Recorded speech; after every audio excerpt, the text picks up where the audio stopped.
जय हिंद, नमस्कार। मैं अंबर जैदी स्वागत करती हूँ आप सबका एक बार फिर से हमारे आज के कार्यक्रम में। दोस्तों, भारत की सियासत में कुछ बहुत बड़ा पक रहा है और शायद इसका असर 2029 के लोकसभा इलेक्शन से भी ज्यादा कहीं दूर तक जाने वाला है। एक तरफ बीजेपी अपने सबसे बड़े ऑर्गेनाइजेशनल रीजन की तैयारी कर रही है और नए स्टेट प्रेसिडेंट, नई लीडरशिप इक्वेशंस और नई पॉलिटिकल स्ट्रेटेजी। दूसरी तरफ एक खबर जो दिल्ली के पावर कॉरिडोर्स में चर्चा का विषय बनी हुई है, वो है डिलिमिटेशन। वही डिलिमिटेशन जो भारत के जो पॉलिटिकल मैप है उसको हमेशा के लिए बदल कर रख सकता है। रिपोर्ट्स की माने तो मोदी सरकार 2029 से पहले डिलिमिटेशन बिल को रिवाइव करने पर विचार कर रही है और सबसे दिलचस्प बात यह है कि बीजेपी ने इस मुद्दे पर डीएमके से भी संपर्क किया है और डीएमके ने इस बात का संकेत दिया है कि अगर तमिलनाडु की रिप्रेजेंटेशन और पॉलिटिकल लिबर्टीज को नुकसान नहीं पहुंचता तो बातचीत के दरवाजे जो है वो बंद नहीं है।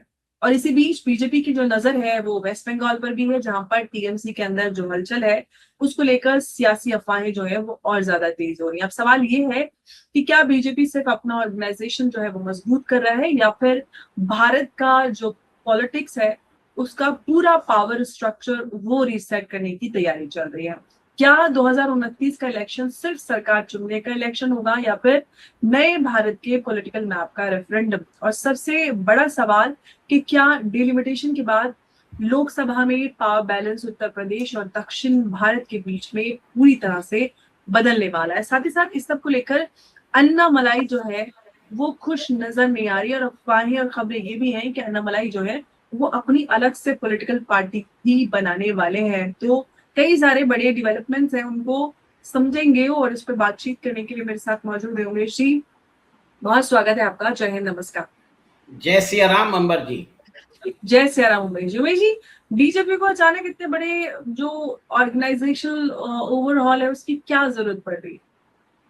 देखिए अंबर जी, कल शाम को प्राइम मिनिस्टर की रेसिडेंस के अंदर अमित शाह जी थे और बीजेपी प्रेसिडेंट नितिन नबीन थे और पार्टी की सेंट्रल इलेक्शन कमेटी और सेंट्रल पार्लियामेंट्री बोर्ड की मीटिंग हुई है। उसके अंदर ऑर्गेनाइजेशनल रीजिग और जो 24 राज्यसभा सीट है उसके ऊपर डिस्कशन हुआ है।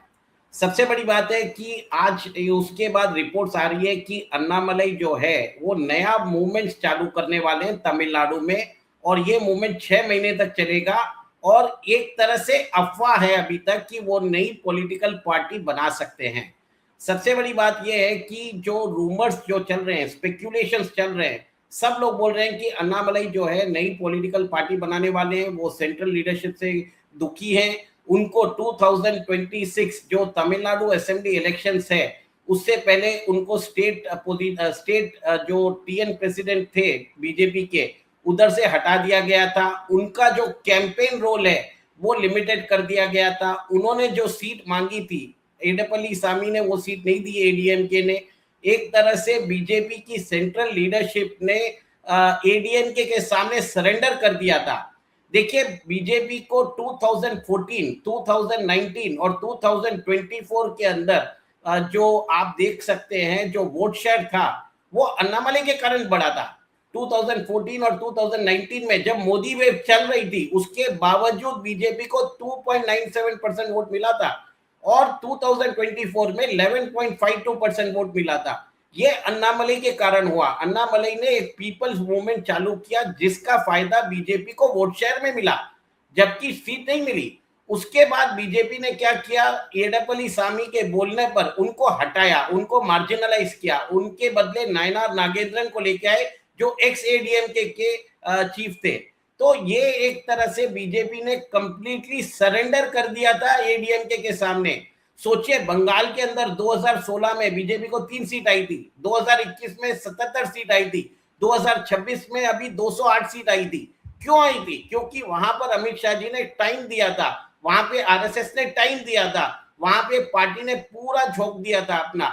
पर बीजेपी ने सिमिलर चीज तमिलनाडु में नहीं की और तमिलनाडु में उनको लगा कि एडीएमके के साथ चले जाएंगे और एडीएमके के साथ जाने से उनको फायदा मिलेगा और उनका जो वोट बेस है वो बढ़ जाएगा। बट एक अप्रत्याशित चीज हुई कि विजय आ गए और विजय के आने के बाद आप देखिए कि जिस हिसाब से अन्नामलाई का जो पॉपुलैरिटी है वो सडनली लोगों को लगने लग गया कि अन्नामलई को एक तरह से इग्नोर किया गया। देखिए, बार बार हमने एक तरह से प्रोग्राम भी किया जिसमें हमने बोला था कि कैसे अन्नामलई को मिनिस्टर बनाना चाहिए या ग्रेटर ऑर्गेनाइजेशनल रोल देना चाहिए, पर उनको ओवरलुक किया जा रहा है। और कल जो मीटिंग हुई है, मेरा ये मानना है वहां पर भी कुछ ना कुछ फैसला लिया गया जो अन्नामलई के फेवर में नहीं था। इसके बाद ये स्पेकुलेशन आ रहा है। और अभी अभी एक और एक जो न्यूज आ रही है कि कल 2 जून को अन्नामलई जो है सेंट्रल लीडरशिप से मिल सकते हैं। अंबर जी, आज की डेट में मैं आपको बता देता हूं, Tamil Nadu BJP is a divided house. औकात नहीं है तमिलनाडु के अंदर बीजेपी की, 3% की पार्टी है वो, और जो 9% एडिशनल वोट मिल रहा है वो अन्नामलई के टाइम पे मिल रहा है, अन्नामलई के कारण मिल रहा है। और आज अगर अन्नामलई खुद की पार्टी चालू करते हैं, मैं क्लियर कट आपको बोलता हूं उनको 20% वोट शेयर मिल जाएगा। लोग मानेंगे नहीं, पर देखिए अन्नामलई जो है वो कार्यकर्ताओं के साथ जुड़ते हैं। अब देखिए, इन्होंने दिल्ली के अंदर अधिवेशन हुआ था, वहां पर जाके सीट पे नहीं बैठे, वो पार्टी के कार्यकर्ताओं के साथ बैठे हैं। ये एक आईएएस और आईपीएस ऑफिसर है, जिस जो भी इश्यू से अगर आप बात करोगे ये उसका सटीक जवाब देते हैं। एक तरह से बीजेपी ने जो बंगाल के अंदर शुवेंदु अधिकारी को एक तरह से नर्चर किया था, तमिलनाडु में अन्नामलई को इग्नोर किया है। यही एक रीजन है। और ये कोई भी पार्टी, कोई भी लीडर इतने दिनों तक चुप नहीं बैठ सकता, उसके वहां पर सपोर्टर्स है। और अन्नामलई अगर नई पार्टी फॉर्म करना भी चाहते हैं तो क्या नुकसान है? मेरा मानना है कि कोई फर्क नहीं पड़ेगा बीजेपी को, क्योंकि बीजेपी के जो यहाँ के ऐसा स्टेट, तो हो सकता है कि अंदर खाने, क्योंकि जिस तरह की इक्वेशन तमिलनाडु में बनते हैं, द्रविडियन पॉलिटिक्स और ये सारी चीजें, क्या ऐसा भी मुमकिन है कि बीजेपी एक ही ये स्ट्रेटेजी हो कि अन्नामलई को अलग तरह से इंडिपेंडेंटली एक अलग पार्टी के रूप में उतारा जाए ताकि उनके साथ और ज्यादा वोट शेयर जुड़कर आए? देखिए, सबसे पहली बात मैं आपको बता देता हूं कि बीजेपी की सेंट्रल लीडरशिप को तमिलनाडु को कैसे हैंडल करना उनको मालूम ही नहीं है। मैं आपको ओपन बता देता हूं। और मैंने हमेशा एक तरह से क्रिटिसाइज किया बीजेपी का जो इलेक्शन पॉलिसी रहता है तमिलनाडु के अंदर। देखिए, बीजेपी जो जिस कॉन्स्टिट्यूएंसी से मैं आता हूं, चेन्नई में, सेंट्रल चेन्नई की कॉन्स्टिट्यूएंसी है, उधर कम से कम 16 से 17 लाख वोट है। उसमें 7 लाख लोग ऐसे हैं जो हिंदी स्पीकिंग लोग हैं। सोचिए, 40% जो है हिंदी स्पीकिंग है, जो बीजेपी को सपोर्ट कर सकते हैं। पर बीजेपी ने आज तक वो सीट नहीं लड़ी, क्योंकि बीजेपी के अंदर जो साउथ चेन्नई की सीट है वो हमेशा पैसा उधर से लेती है। और बीजेपी के यहाँ के जो तमिलनाडु के लीडर्स है वो पूरा पैसा खा जाते हैं। जहां पर विनेबल कॉन्स्टिट्यूएंसीज है वो एलाइज को दे देते हैं। तो ये एक तरह से बीजेपी की इनफाइटिंग चल रही है। और सबसे बड़ी बात है कि बीजेपी के जो लीडर्स है, आप सोचिए एल मुरुगन, जो इनको पार्लियामेंट्री मिनिस्टर बनाया गया है, उनकी क्या स्टैंडिंग है अन्नामलई के सामने? उनको मिनिस्टर बना के रखा है और अन्नामलई को इग्नोर किया जा रहा है। ये बीजेपी क्यों कर रही है? सबसे पहला मेरा क्वेश्चन है, as a voter from Tamil Nadu में क्वेश्चन पूछ रहा हूँ। सेकंड, मैं ये पूछना चाहता हूँ कि बीजेपी ने शुवेंदु अधिकारी को तो बहुत सपोर्ट किया, आरएसएस ने सपोर्ट किया, तमिलनाडु में आरएसएस और बीजेपी क्यों सपोर्ट नहीं कर रही है अन्नामलई को? जब 2026 में चांस था कि अगर अन्नामलई को सपोर्ट करते तो वो इंडिपेंडेंटली अगर लड़ते तो परिणाम कुछ और होते। और अन्नामलई वही बोल रहा था कि मुझे पार्टी मैंने बिल्ड किया है, मैं वोट शेयर बदल सकता हूं। अन्नामलई को सपोर्ट नहीं मिला क्योंकि तमिलनाडु के 2-3 लीडर है, जैसे तमिल से सौंदरराजन है, वनाथी कृष्णन है, ये जो है अन्नामलई के अगेंस्ट हो चुके थे। इन लोगों के कारण इनको साइडलाइन किया जा रहा है। ये एंटाइटल्ड लोग हैं, ये एक तरह से जो बोलते हैं ना, कांग्रेस के अंदर एंटाइटलमेंट होता है, सिमिलर चीज तमिलनाडु बीजेपी यूनिट में। ये आपको मैं ओपन बता देता हूँ, ये कोई बताएगा नहीं आपको। और सबसे बड़ी बात है, अन्नामलई का मास बेस है और सेंट्रल बीजेपी लीडरशिप को समझ में नहीं आता है, वो एक तरह से फ्लिप फ्लॉप करती है। देखिए, अमित शाह भले ही अपने आप को चाणक्य बोले, उन्होंने एक तरह से बंगाल जीते, सब मानता हूं, पर he has drastically failed in Tamil Nadu. ये आपको एक्सेप्ट करना चाहिए। और एक चीज है, बीजेपी के जो चीयर लीडर्स है, हर ब्लंडर को मास्टर स्ट्रोक बनाने की कोशिश करते हैं। वैसा नहीं होता है। आपको ग्राउंड में आपको रिपोर्ट लेनी पड़ती है, आपको एक तरह से सपोर्ट लेना पड़ता है, पार्टी से बात करनी रहती है। और तमिलनाडु के अंदर होपलेसली जो है, तमिलनाडु की BJP unit is a hopeless thing. यहाँ पर इनकी औकात नहीं है 3% के ऊपर वोट लेके आ सके अपने दम पे। और अन्नामलई आज इंडिपेंडेंट पार्टी बनाए तो 20% वोट शायद ले लेंगे। This is a thing. एक चीज है, बीजेपी जो है अभी डिलिमिटेशन बिल के लिए डीएमके का सपोर्ट ले रही है। रिपोर्ट ये भी आ रही है कि शायद उनको एनडीए में इंडक्ट कर सकते हैं। ये वही डीएमके है जिन्होंने सनातन के ऊपर एक कटाक्ष किया। तो ये जो एक चीज बोलते हैं ना कि पॉलिटिकल मनोवरिंग और पॉलिटिकल एडजस्टमेंट के लिए तमिलनाडु को इग्नोर करोगे तो कितने दिनों तक तमिलनाडु के लीडर्स एक तरह से रहेंगे। हमें भी एक तरह से चाहिए, हम भी चाहते हैं कि हमारा रिप्रेजेंटेटिव तमिलनाडु को रिप्रेजेंट करे कैबिनेट के अंदर। तमिलनाडु का कोई रोल ही नहीं है, ऊपर से भले प्रधानमंत्री ने सिंगोल कर दिया, सब चीज ठीक है, but you have to stick with the state leadership. आप सोचिए कि सेम मॉडल आपने आसाम में किया, आप रिपीट कर सकते, आपने रिपीट किया सरकार उधर, और बंगाल के अंदर भी शुभेंदु अधिकारी को सपोर्ट करने से आपने देखा डिफरेंसेस, जो डिफरेंस आया है वो आपने देख लिया। तो तमिलनाडु को क्यों इग्नोर कर रहे हैं, मेरा सिंपल सा क्वेश्चन वही है। मैं आपकी भावना को समझती हूँ, और क्योंकि अगर अन्नामलई की बात होती है तो जन साधारण और देश भर की जनता जो है वो उनको खासा पसंद करती है, और काफी पॉपुलर अन्नामलई है। और तमिलनाडु में भी काफी काम अन्नामलई ने भारतीय जनता पार्टी के लिए किया, और ऑफ कोर्स कहीं ना कहीं जो उनके सपोर्टर्स रहे हैं उनको काफी मायूसी हुई जिस तरह से अन्नामलई इस पूरे समीकरण में नजर आए। लेकिन उमेश जी, जो डिलिमिटेशन है उसको लेकर बड़ी बातें हो रही है, तो मैं उस पर थोड़ी सी बात और भी आपसे करना चाहूंगी, वो ये कि डिलिमिटेशन को लेकर जो राज्यों को लेकर बातें होती हैं, आपको क्या लगता है कि उसके बाद किन राज्यों की जो पॉलिटिकल ताकत है वो बढ़ेगी और की घटेगी? और दक्षिण भारत की हम बात करते हैं तो उनको डर क्या इस बात का है कि पॉपुलेशन कंट्रोल पर जो उनकी सफलता रही उसका पॉलिटिकल नुकसान उठाना पड़ेगा? देखिए, अभी अमित शाह जी ने क्लियर कट बोल दिया है कि डीलिमिटेशन बिल में तमिलनाडु के अंदर अभी 39 पार्लियामेंट्री सीट्स है। जिस प्रोपोर्शन में नॉर्दर्न स्टेट्स की जो संख्या बढ़ेगी, सिमिलर तमिलनाडु की बढ़ेगी। तमिलनाडु को उन्होंने बोल दिया 39 से 59 सीट्स हो जाएगी, तो इससे कोई फर्क पड़ने वाला नहीं है, वही प्रोपोर्शनल रिप्रेजेंटेशन होने वाला है, तो इससे कोई प्रॉब्लम नहीं होने वाला। सबसे बड़ा बात यह है कि बीजेपी जो है वो कंसल्ट किए बिना, अन्नामलई से कंसल्ट किए बिना वो जाके अगर डीएमके से बात करते हैं। और तमिलनाडु के अंदर एक चीज आपको बता देता हूं, तमिलनाडु बीजेपी में दोनों डीएमके और एडीएमके के सिंपैथाइजर्स हैं। ये पार्टी को अंदर से सैबोटाज करते हैं और पार्टी के जन नायक लीडर को एक तरह से उनके खिलाफ प्रोपेगेंडा करते हैं। उनको ये नहीं समझ में आता है कि उनके दम पे वो 3% भी वोट शेयर नहीं ले सकते। ये जो मइलापुर लॉबी है, ये इन्होंने पार्टी को डुबो के रखा है। और तमिलनाडु के अंदर लोग चाहते हैं कि अन्नामलई को एक तरह से वॉइस दिया जाए। और दिल्ली में बैठ के जो पॉलिटिकल पंडित्स है, जो हर बीजेपी के ब्लंडर को मास्टर स्ट्रोक बोलते हैं, उनको एक अगर तमिलनाडु की पॉलिटिक्स समझ में नहीं आए तो चुप रहना चाहिए, क्योंकि तमिलनाडु में हम लोग हैं, हमको मालूम है कि लोगों की भावना क्या है, जन भावना क्या है।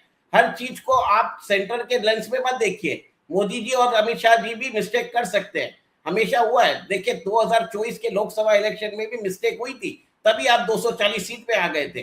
तो हर चीज को आप मास्टर स्ट्रोक मत बोलिए, ये बीजेपी के लिए एक डिससर्विस होने वाली है। ये जो जितने भी ये चाटुकार है ना, जो कांग्रेस में थे, अब ये बीजेपी में भर चुके हैं। सबसे बड़ी प्रॉब्लम ये है, आप देखिए जिस हिसाब से देश के अंदर अभी जो है एक पॉपुलर एंकर जो है, वो एजुकेशन जो टीचर्स है उनको 2% का ऐसा कुछ बोलती है।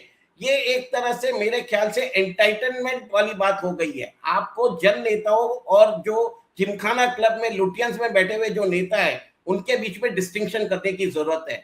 और आप एल मुरुगन को पार्लियामेंट्री मिनिस्टर बना सकते हो, उसको मध्य प्रदेश से राज्यसभा सीट दिला सकते हो, पर अन्नामलई को आप इग्नोर करोगे तो तमिलनाडु की जो बीजेपी के जो समर्थित जनता है बीजेपी से तो खफा होगी। तो इसमें गलत क्या है? आप हमारी जन भावना को नहीं देखोगे तो हम तो रोष एक्सप्रेस करेंगे। मोदी जी के साथ अभी भी है, वो आज भी बोलते हैं कि मोदी जी मेरे आइडल है। पर ये जो है बीजेपी के अंदर जो सेंट्रल कमिटी है और जो लोग समझते हैं कि सारी अक्ल उन्हीं में है और तमिलनाडु के लोगों को कुछ मालूम नहीं है, तो I think this is why BJP की जो वोट शेयर है अभी 3% आ चुका है, 12% से 3% आ चुका है। और मैं आपको बोलता हूं कि अन्नामलई इंडिपेंडेंटली स्टैंड करेंगे तो 20% वोट शेयर ले लेंगे, क्योंकि एआईडीएमके जो है वो खत्म होती जा रही है। जो बीजेपी सोच रही थी कि वो एडीएमके का वोट शेयर ले लेगी, वैसा नहीं होने वाला। अगर अन्नामलई अभी अपना पार्टी स्टार्ट करते हैं तो जितने भी एडीएमके के वोट है वो अन्नामलई के पास आएंगे। एक और एक चीज है, अन्नामलई का जो नाम है, अन्नादुरई के साथ एक तरह से लोग सिमिलैरिटी रखते हैं।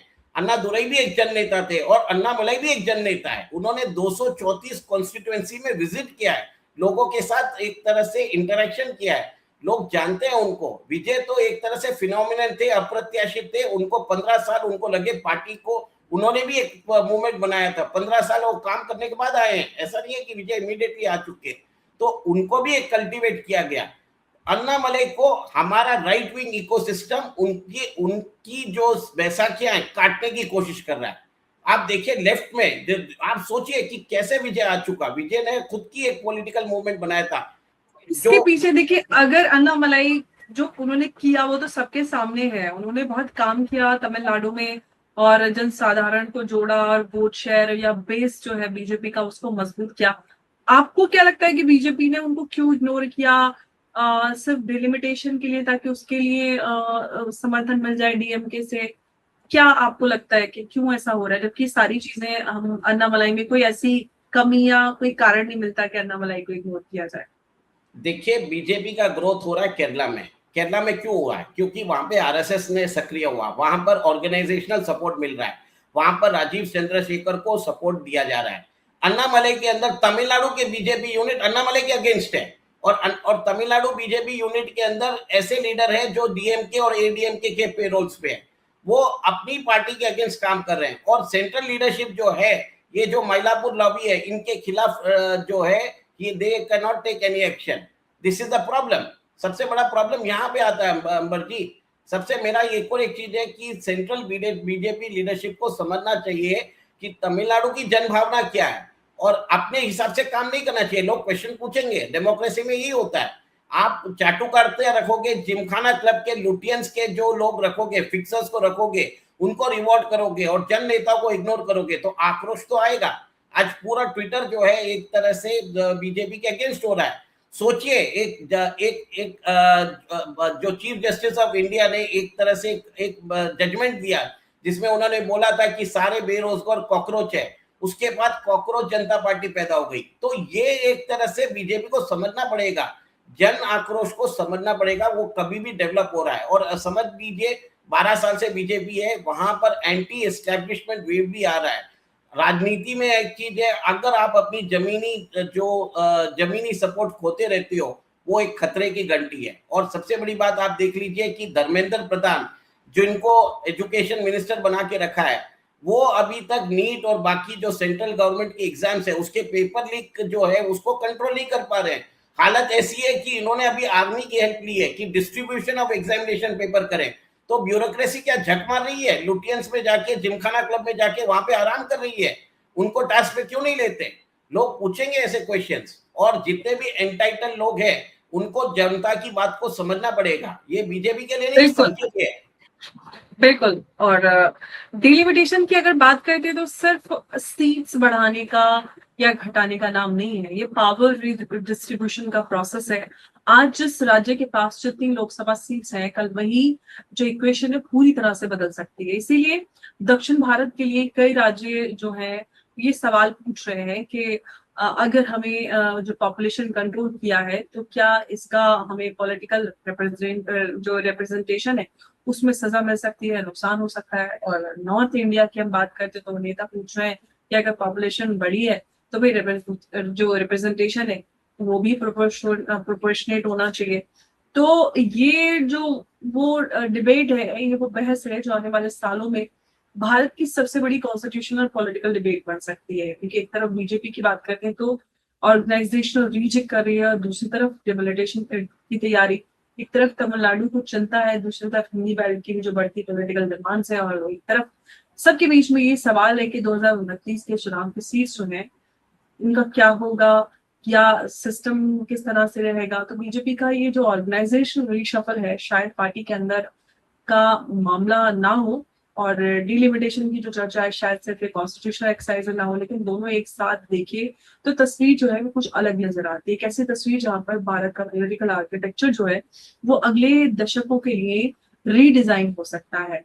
और आज की जो लड़ाई है वो सिर्फ बीजेपी वर्सेस ऑपोजिशन नहीं है, आज की लड़ाई रिप्रेजेंटेशन की है, फेडरल बैलेंस की है, और पॉलिटिकल पावर के फ्यूचर को लेकर है। और इसीलिए जो आखिरी और सबसे बड़ा अहम सवाल ये है कि जो भारतीय जनता पार्टी है 2029 की तैयारी कर रही है या फिर 2047 है उसके भारत का जो पॉलिटिकल ब्लूप्रिंट है वो लिख रही है। ये फैसला सिर्फ एक इलेक्शन का नहीं है, ये भारत के पॉलिटिकल युग का हो सकता है। और इसमें अन्नामलाई को लेकर भी बड़ा सवाल बना हुआ है कि क्या कुछ अब आगे होने वाला है। तो कुछ दिनों में हमें इस पर क्लैरिटी मिल जाएगी। उमेश जी, बहुत धन्यवाद आपका इस चर्चा में हमारे साथ जुड़ने के लिए। नमस्कार, जय हिंद, जय भारत। जय सिया राम। जय श्री राम।